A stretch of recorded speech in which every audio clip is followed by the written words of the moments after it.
and I'm 10 years old. My father is Rajesh Avari, who works in liquid.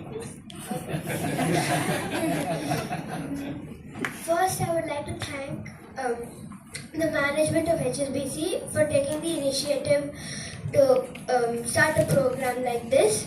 Second, I would like to thank our trainers who made our sessions very interactive and fun. I thoroughly enjoyed them, but had to miss the last one because of travel. Now today I'm going to be talking about our sustainability in our cities.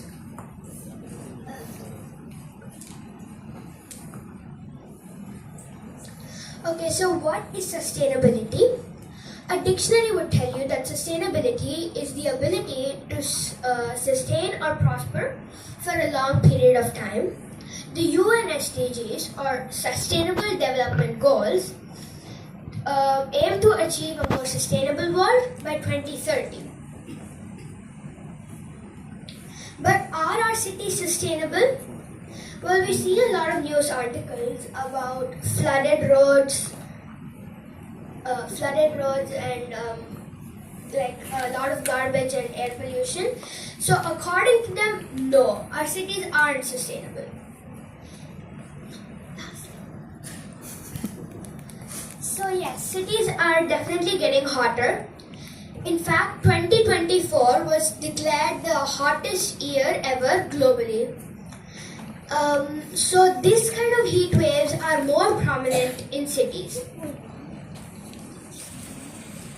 But why does this happen? The main cause of this is the rapid and rather unplanned urbanization taking place all over the world, and because of this, cities are under immense pressure for water, electricity, and other resources.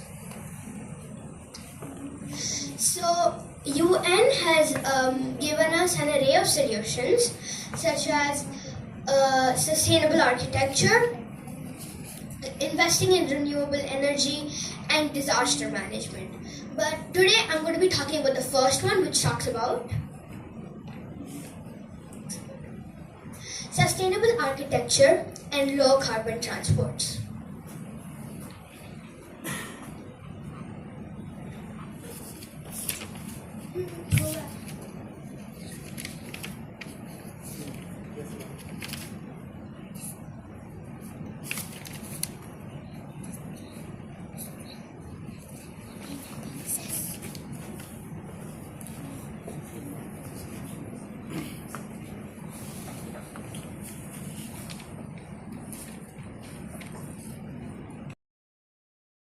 Problems of urban planning, or rather the lack of urban planning. So tall buildings, narrow streets, and the arrangement of structures itself makes areas that can trap heat and doesn't allow proper airflow. So to cool things down in our cities, we need more ventilation, more vegetation, and less dark surfaces. So let's see about the architectural changes that we can incorporate into houses and apartments which can help cool things down. More vegetation. Yes, the best place to start off with is with adding more trees. And they don't always need to be potted. They can also be in the form of vertical gardens or rooftop gardens. And yes, as we discussed, the lack of ventilation is another big problem why cities are getting hotter. So, if we use green tools such as jari walls, it will promote free airflow. Jari walls are basically patterned walls which can they would look something like this. They can increase the airflow and at the same time provide privacy. And adding shade structures like pergolas, which we can see over here, adding shade structures in public spaces can provide shade for people and help them. And a lot of times we've heard to wear light clothes in the summer and darker clothes in the winter. The scientific reason behind it is that light clothes reflect off heat, whereas darker colors absorb heat. So, if rooftops or pavements or the color of the house and walls itself are dark, there's a high chance of it absorbing a lot of heat and start burning our feet. So, opting for lighter colors for pavements and houses can also cool things down in interiors. And the usage of permeable material. Permeable materials are basically material which can retain water or maintain the natural cycle of water. So this also helps with the water table. So permeable pavements would not be plain concrete pavements. It can have small gaps in which plants can grow, which would make it more permeable. So here we have a side-to-side comparison of a house that's been built with not a bit less sustainable architecture, and here we see that it uses green architecture. The one which we see on your left, it has slightly darker colors, unshaded balconies, lack of vegetation, impervious material, meaning non-permeable material, and also AC outlets which release more heat into the air. Over here, we see a more sustainable house which has more vegetation, usage of renewable energy sources, and shaded balconies, and also permeable pavements, which can make the house cooler and fight urban heat islands, which is the extra heat in cities. So now we've talked about sustainable architecture. Let's talk about low carbon transport. Now this is for the adults here. Did you walk to school as a child? Yeah, that's great. Now for the children, do you walk to school? No, not even walk to school.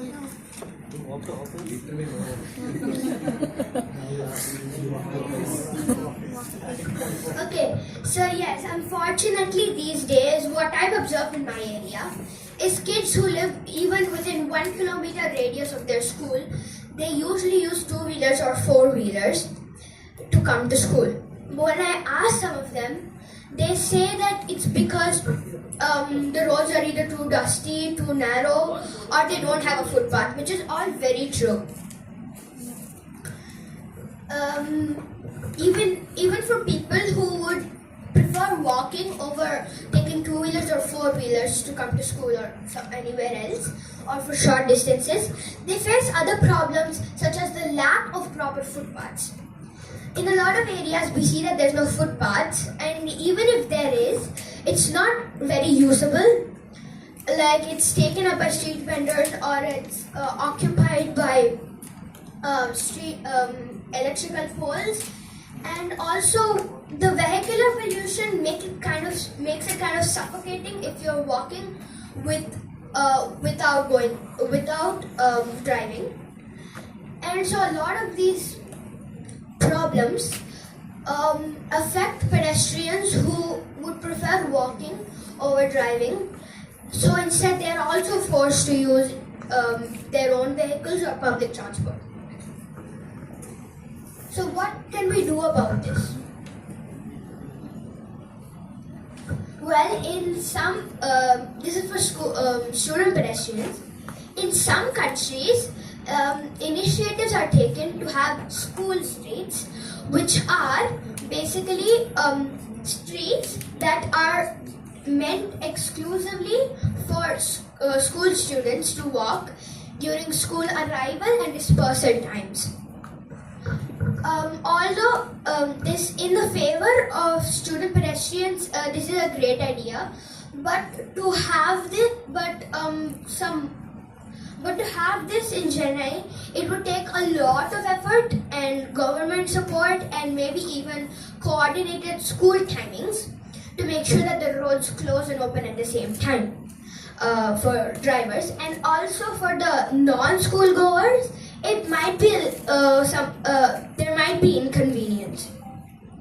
So if this isn't possible, the bare minimum we need to have for pedestrians is student lanes or pavements on the road. Yes, as we discussed, the lack of proper footpaths is another big problem why pedestrians don't walk a lot.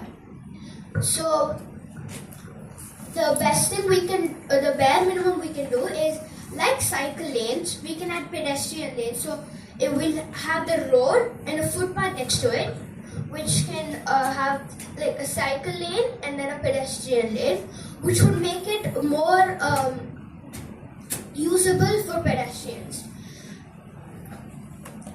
But the thing is, why walk at all?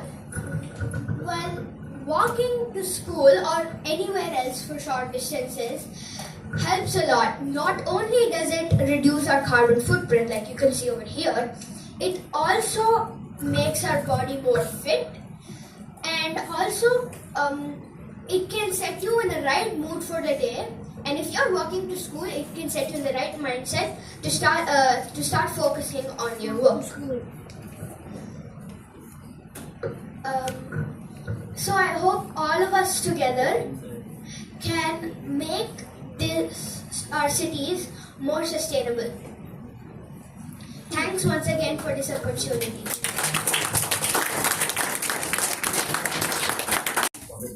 We take car everywhere, but obviously this message will change.